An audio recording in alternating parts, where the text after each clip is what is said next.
444 means somebody wants you to know your guardian angels are watching over you at this specific time. And those two conversations prior to that were about guardian angels. I was like, whoa. Today, October 2nd, in the church is the feast day of the guardian angels. Wow. Yeah. Wow. What do you think about reoccurring numbers like 444? Happens to me all the time. What is that? I don't know for sure, but for me, when I see a triple, it's always Trinity. So I just do a glory be every time I see the three numbers. Glory be to the Father, and to the Son, and to the Holy Spirit, as it was in the beginning, is now, and ever shall be, world without end. Just give God glory. So I would get to the point where, like, you know, at like 5:55, I'm like, okay, I'm off the hook now for like 12 hours because there's no 666 on our clocks, you know, clearly.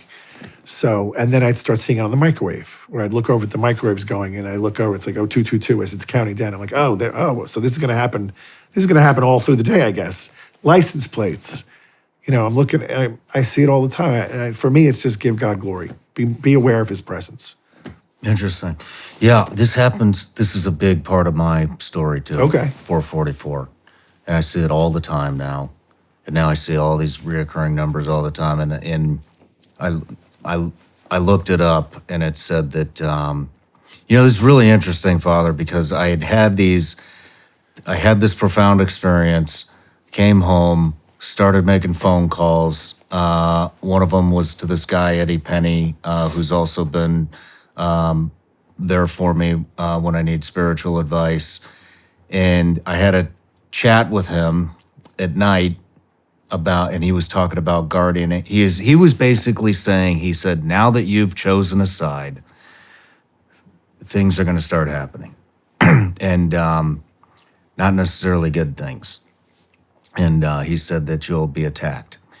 And the very next morning, I had a conversation with a gentleman that works for me. His name's Adam. Very devout Catholic. Had the exact same conversation again. And when I looked at it just, all these things happened. That conversation with Adam happened at noon. I went home for lunch. I looked at my clock on the way back to the studio. It said 4:44. I looked at the odometer. You know, you have this many. You have 444 miles left until empty. And this happened 4 hours and 44 minutes after my conversation with Adam. And so I was like, what's going on? Got here to the studio, Googled it. It said, we want you to know that your guardian angels, 444 means somebody wants you to know your guardian angels are watching over you at this specific time. And those two conversations prior to that were about guardian angels. And I was like, whoa. Well, all pistons should be firing because today is the feast of the guardian angels. Say again? Today, October 2nd, in the church is the feast day of the guardian angels. It's the day the church honors the guardian angels, October 2nd. Wow. Yeah. Wow. I did the chances not know are 1 that. out of 365. Wow. Wow. Man, that's, I know there are no coincidences. No. So I don't know if you ever heard this, but like Tim Tebow, remember when he was playing in college, he put the 316 under his eyes for John 3:16. And of course, the NCAA said you can't do that. No religious monikers on your person. And he was, okay, I'll be obedient to the league. And then 3 years later to the day, he was playing, I think, a playoff game for Denver. Was he with Denver? I don't know. I don't remember. But anyway, his publicist comes up to him at the end of the game. And it's on, he has a video of it. It's amazing. He's like, do you know what today is? He's like, whatever the date is. He's like, no, but it's more than that. This is the 3-year anniversary of when you put John 3:16 on your eyes. And let me just tell you what happened. And there were like a dozen stats on that game. Every one of them was 3:16. Wow. Like he had 31.6 yards in passing. It was all over the game, everywhere, rushing. And like this is involving two major teams that you can't orchestrate this. Yeah. And that's how God just gives you a wink, like, I'm in control here. I know what's going on. And I'm thankful you did that for me. And that day, it was the most Googled thing for, I think, for the week was John 3:16 on the 3-year anniversary. Wow. Yeah. And I always feel like that's a sign that God's just saying, hey, I've got you. Yeah. Don't worry. Like it's I'm like here. he's playing chess with like a 1-year-old and he's 400 moves ahead. It's insane. You can't even like map it out and how he does it. I love it when it happens. Me too. I love it when it happens. But you, it sounds like you had some, how do I say this? Some very unique, kind of scary events happen in New York. Well, There were also signs. so I had the spiritual director at Our Lady of Victory Church. It's on Chase Plaza, of all names. And when he was directing me, he said, first he said, you're going to need a director. And I go, why? He goes, I can just tell. You're going to need a director. I go, is that you? He's like, yeah, I'll do it. So just come back next Friday. We'll start this. He's the one who got me started asking the Lord if I want to do something different with my life. And he said, I just want to make you aware because you came out of such of a dark place where you really were like one foot in hell, another on a banana peel. And the devil's probably very angry that you got snatched back out of his clutches. So just be aware. He's going to be coming for you. And when you hear that said, you're just kind of like, what are you talking about? Like, because I don't know. So one day, I'm kind of getting tired of my job, even though it was a good job, the public relations job.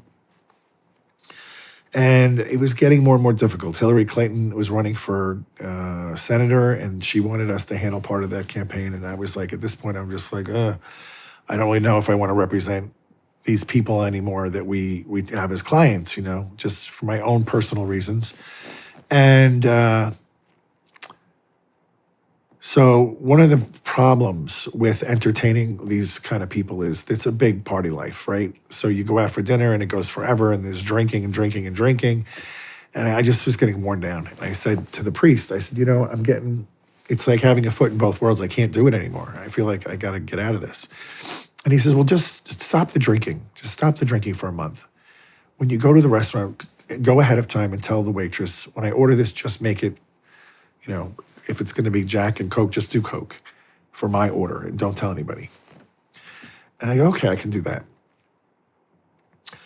And I walk out of the church and standing at the front of the door, like 3 feet back from the door of the church is this very, very, very handsome guy in this amazing, like you could tell it was like a custom-made suit and everything. He looked like he walked off a magazine. But he's just standing there. And that's kind of unusual because New York is like always people are moving. There's nobody standing around alone staring at the church doors. So I made a note of him, walk past him, and I start going towards my office. And he comes up next to me and grabs me by the arm, which, again, nobody does that because you'll get punched in the face. You don't grab people. And I'm like, what are you doing? Get away from me. And he goes, let's get a drink. It's like 10:30, 11 in the morning. And I'm like, what? I go, get away from me. And I switched directions and then headed home because home was only like 2 blocks away. I get to my building. I go through the doors. I look back and he's just laughing at me, just like mocking me. And he leaves. And then I run back to the church and I get the hold of the Monsignor and I go, let me tell you what just happened. And he goes, well, I told you, he's not happy with you and he's going to make a play for you. Just be on guard. And I'm like, okay, well, you didn't tell me it was going to be like creepy stuff like this. Like, well, that was weird. He heard our conversation, even though he wasn't in the church. He's like, yeah, he has a lot of power, but like God's power is bigger. Don't worry. All right, so that ended. Now I am a seminarian. And I was on break, and my old boss and myself decided to go down to Miami and visit one of our friends who used to be at Citibank with me on Wall Street and is now working the Latin American market for, I think, private banking or something. And she sets the whole day up. We're going to have kind of a brunch at this place called Nikki Beach, which is, again, one of these very exclusive bottle service, fancy places. We go, We sit down, we order, and the two ladies are looking over my shoulder and they're noticing this guy. They're like, oh my gosh, this guy's so handsome. Look at him. He's amazing. And I'm not really paying attention until he starts walking over to our table. And then one of them says, oh my gosh, he's coming over here. And I turn around and look, and it's him, same guy, Are you serious? same guy. Now he's in a bathing suit, even better looking than in a suit. And I'm like, only the devil would have the perfect body, right? And he goes to me, what are you doing here? I thought you were going to be a priest. This is my territory. And the girls, literally, the hair goes up on their back, and they're freaked out, back of their neck. And one of them grabs the bell, says, we have to leave right now. And we go to leave. And he just, again, started laughing at me with the same mocking laugh. Like, I'm watching you. I can see what you're doing. Probably shouldn't have been there. But lesson learned. Now when I encounter him, he's inside people. He doesn't take a physical form like those two other times. What went through your head that second time as soon as you realized I knew I shouldn't have been there. Like, this isn't a place for a seminarian, There's more than just drinking going on. They had little cabanas where people are coupling up and doing things, and all the basic capital sins are happening. Yeah, yeah. So, fool me once, shame on me. Wow. No matter where you're watching Shawn Ryan Show from, if you get anything out of this, please like, comment, subscribe, and most importantly, share this everywhere you possibly can. And if you're feeling extra generous, please leave us a review on Apple and Spotify podcasts.